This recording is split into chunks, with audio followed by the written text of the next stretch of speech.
It is Let's Talk Arts and Entertainment on WMAY. Many things are happening next week. Some exciting changes both around the country and locally in regards to all sorts of things opening up, capacity limits, that sort of thing. So we're going to dive into all of it with Gus Gordon. How you doing, Gus? Kevin, I'm doing fine. How are you? I'm doing pretty good. I'm Good. doing pretty good. Before we jump into some news both locally and around the world, I want to touch on Right. some things that are coming up in the world of theater pretty soon. And I guess a couple of things happening next week will be the auditions for You're a Good Man, Charlie Brown, being put on by the Active Creative Teen Theater Troupe. They are going to be Right. putting that on. And so those auditions are coming up. There'll be some in-person auditions, but I believe you are also going to be able to audition virtually as well if you want to send in a video. Great. And of course, that's a great show for teenagers. We've been getting so many calls about what's going on. Are there things for kids to do this summer? And slowly but surely, there are things. The PAVE Theater Camp, they haven't made all the final details yet, but it looks like the Springfield Theater Center will be bringing that back in some form. And then the Active and Creative Teen Theater will be doing Charlie Brown. So there will be lots of opportunities for young teens who want to get involved in a theatrical production this summer. Yes, absolutely. And like you said, a great one to do. That's a fun Yeah. show. I've seen it a few times, not been in it, but it was fun every time I see it. So Yeah. yeah, it is great. I've done it twice as Snoopy years ago. Yeah.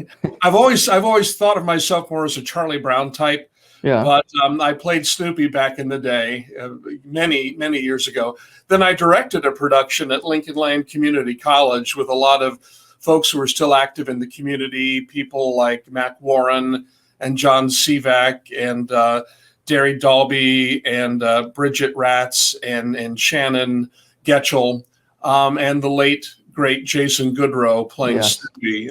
We miss him so much. Yeah. But that was a really pleasant experience, and it still plays well. And you know what I think is great? I'm still one of those old guys that gets the newspaper Right. every day, even not Oh, even yeah. just on Sunday. But on Sunday, I noticed in the comics Snoopy was back, Wow.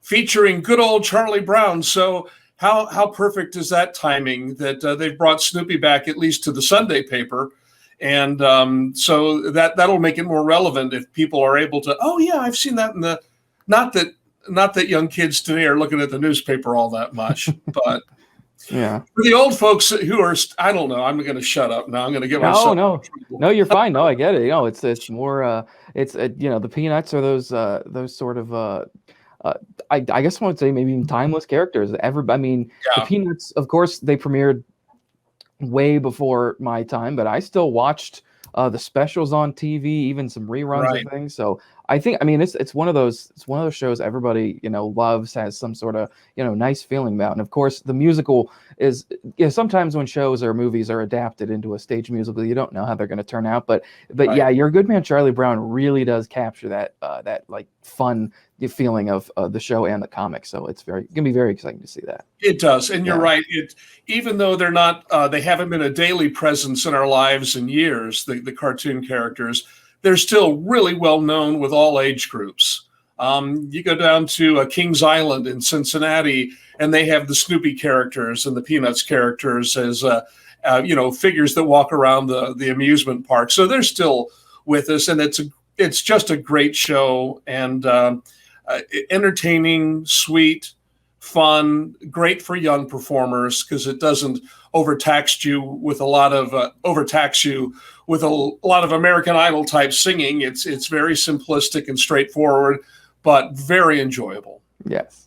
Yes, it is very, very funny and very cute, very nice for young performers, and some, and like we said, and even if you're older, if you do the show, it's still a lot of fun. So that is coming up. Those auditions are not tomorrow, but this coming the next Saturday on the 15th, Gotcha. be in the morning, afternoon. I believe they've also added a few audition slots as well, so you'll be able to get that audition in if you are able to, or if you need to or want to do an over video sort of audition, you can do that as well. And coming up next week on that same Saturday in the afternoon, and going into the evening is Pride Fest, which Pride Fest will be virtual again this year, but it will be through UIS, their studio theater. Will be doing all sorts of different contests. The contest, the Adorable contest, where you take pictures in front of the different colored doors of the rainbow, and then also they're going to have the drag show later that evening about 5 o'clock or 5:30. So you'll be able to watch all of that through UIS's studio theater. Their Performing Arts Center is going to be next, also on the 15th. Mm-hmm. That's great. That's great. Yeah, that is. And then also Brandon Austin, who has Grateful Coffee Company, he is one of the things he wanted to do with the coffee shop is he wanted to have a sort of performance space, and there's going to be a couple different things probably going on in the next couple of months with that. But he's having an open mic night for anybody who wants to go do some stand-up comedy, and that will be on Saturday night as well. Actually, no, it's going to be Friday night. I got that right there. The 14th is when that will be at 7 p.m. And so you can go support a local business, get some coffee or maybe some other sort of drink, as it's a little later. And then you can also go up and try some comedy or watch some of your friends do some comedy and just have a nice, fun, and I'm sure socially distant time. I'm sure I'm not brave enough to do that. I'm not funny enough to do that. It takes an ambitious and person with a lot of self-confidence to get up there and do that. But when it works, it's great. And good coffee and good entertainment, always a good combination. Although the deadline is passed for the tickets, for the combo tickets, you can still, of course, go to Jerk Shop Go or La Piazza, support a local business, and get some of that food and watch that production that continues this weekend. Yes, absolutely. Coming up in a couple of months, it was recently announced, Julie Staley, who in her company, Spencer Theater Company, will be staging a show called The Audience, which is, I believe, the inspiration for the show The Crown, and it will be an in-person show, and that will be coming to it'll be being staged at the Hoagland. It's coming up in October. Right. There's so many different things coming up in the fall, and we're going to talk about this in just a moment. But with the restrictions being lessened, it's very likely that most groups will be back up and operating by that time. So that's the premise they're going under, that things will be back to pretty much normal by October. And it's a great cast. Joe Michael Jackson and Jenny Rissette are directing, and they always do a great job. Mary Young is playing the Queen. Nice. And if you've seen the ad on Facebook, the resemblance, they did a great job with the makeup and the hair and the costuming. It's pretty striking. Yes, it is. So that I'm sure is going to be very good. Got a great cast of characters there as well. So you'll be able to see the cast list for that is up on Spencer Theater's page as well. So you'll be able to see that.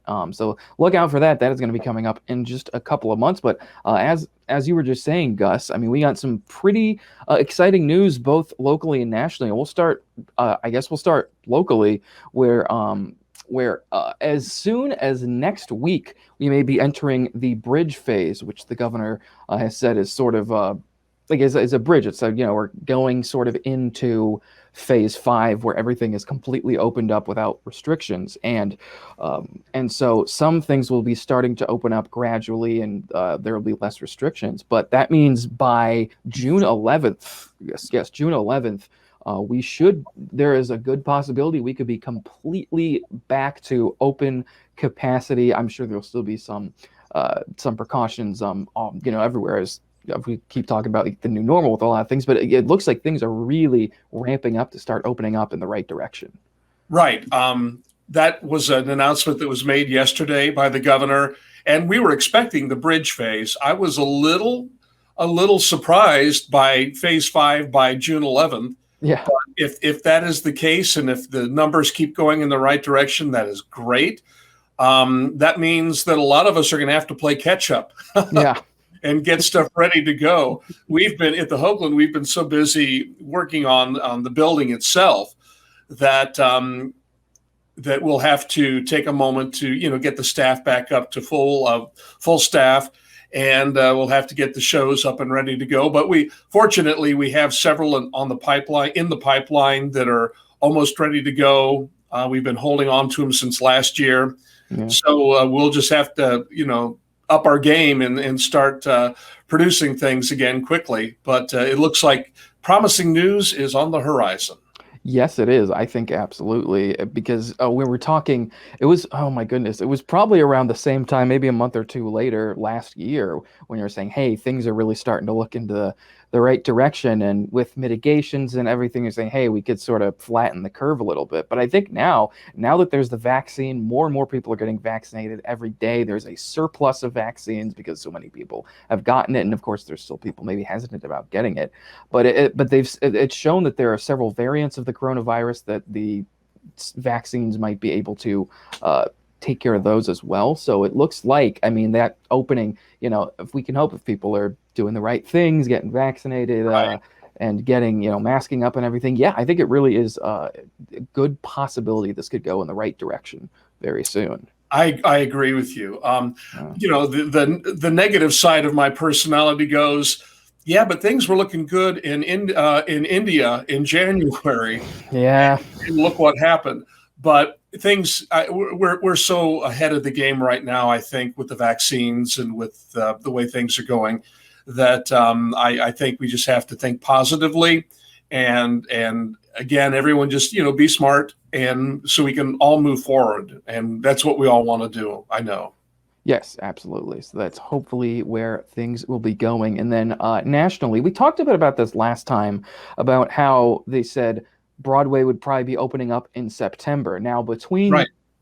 last week and this week, there have been a lot of dates thrown around. Governor Cuomo said that it was going to be by, I think, next week. He wanted it to be open or something. And everyone's like, yeah, I don't think so. And then there was like another date was thrown around, but eventually they said, yes, September 14th. They said this is when, because I believe New York City is opening up on the 1st, but they said Broadway will be opening, if all goes well, Right. fully back to 100% capacity on September 14th, which that'll be big because there are already so many shows. Chicago, I think Beetlejuice is one of them. I know The Music Man, they're trying to get that one back up and going. So these shows are slowly but surely getting ready for that opening in September. You're right. September 14th happens to be my daughter's birthday, by the way. Awesome. So what a wonderful birthday present. Yeah. I've heard, I was listening. I'm driving my wife's car right now because mine's in the shop, but and she has Sirius XM radio and I do not, because she splurged and I'm a tightwad. But I was listening to the Broadway channel on Sirius XM, and Christine Petty was talking about the first two shows that have announced and have tickets on sale, I think, are 6, about the wives of Henry VIII. Oh yeah. Which is a really exciting new show, kind of rock and roll show that started in Chicago, or started all over the world, but it was recently in Chicago 2 years ago. Yeah. That lost year, I got to remember that. Yeah. But it's going to reopen. It had just opened in New York. And then had to close down. And then the Phantom of the Opera, of course, is the show that has announced its opening, and others will follow suit. You have to add in the whole thing with Scott Rudin, the producer. Yeah. And everything that's surrounding him. This is kind of the time where people who have been exhibiting bad behavior for years, or the comeuppance is due. And, the stories about him, that he just was very difficult to work with, and just an angry personality. Smashing somebody's knuckles with a computer monitor or something. Right. Throwing coffee cups and toasters across the room, things like that. So his involvement in The Music Man in particular, that was one of the shows he was producing. That's kind of up in the air. And so he's taken himself out of that. So I think the show will go forward, but he was also doing To Kill a Mockingbird, I believe, and was working on a new production of Our Town. So that's going to be interesting to see if that element affects some of the reopenings and scheduling of shows. It might. Yeah. It absolutely might, because Karen Olivio walked away from Moulin Rouge, and she said, "Listen, until this," and that was kind of that. I think that was a lot of people. It's one of those things where I think a lot of people on the inside probably knew that Scott Rudin was a terrible person to work with, but she said, "Listen, I'm not coming back to this role until something happens." And you know, eventually, like Sutton Foster, who's playing Marion, the librarian, came out and she said, "Hey, you know, I should have said something sooner." But yeah, so I mean, it was so, and there's still people saying, "Listen, there's a lot of changes that need to be made before, you know, sure, yes, we open up soon." So those discussions are still going on. So it'll be interesting to hear and see all that goes on with that. You know, it's really pretty amazing because I don't even think these things were secrets. I think it was just pretty well known in the industry. And if you think about it, this has been going on since the 1920s and 30s. And the dawn of film industry and theater. Yeah, all the studio heads back in those days were supposed to be monsters, and this is something that's just been kind of an ugly part of the industry for so long, and it's so nice to see changes beginning to take place and people, you know, having to own up to that. So good changes are on the way. It's about time. All those people who suffered under Louis B. Mayer and MGM back in the day, and Jack Warner and Harvey Weinstein recently too. Yeah, most recently Harvey Weinstein. And it was so interesting when that came down and people were saying, "Oh, I'm so shocked." Oh, come on. You know, this is not new behavior. This is behavior that's been around for a long time that people have looked the other way about and just thought, well, that's just how it is.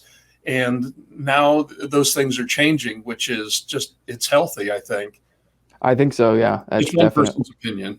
Yeah, no, I agree with you. And I know there's a lot of people think the same way probably. So yes, hopefully that is those discussions will continue, and any, you know, bad people like that get accountability for those things, because it's, you know, it's behavior that wasn't acceptable back then, even though it went on. It's certainly not acceptable, wouldn't be anymore. So hope that all. So but I took that for a turn, didn't I?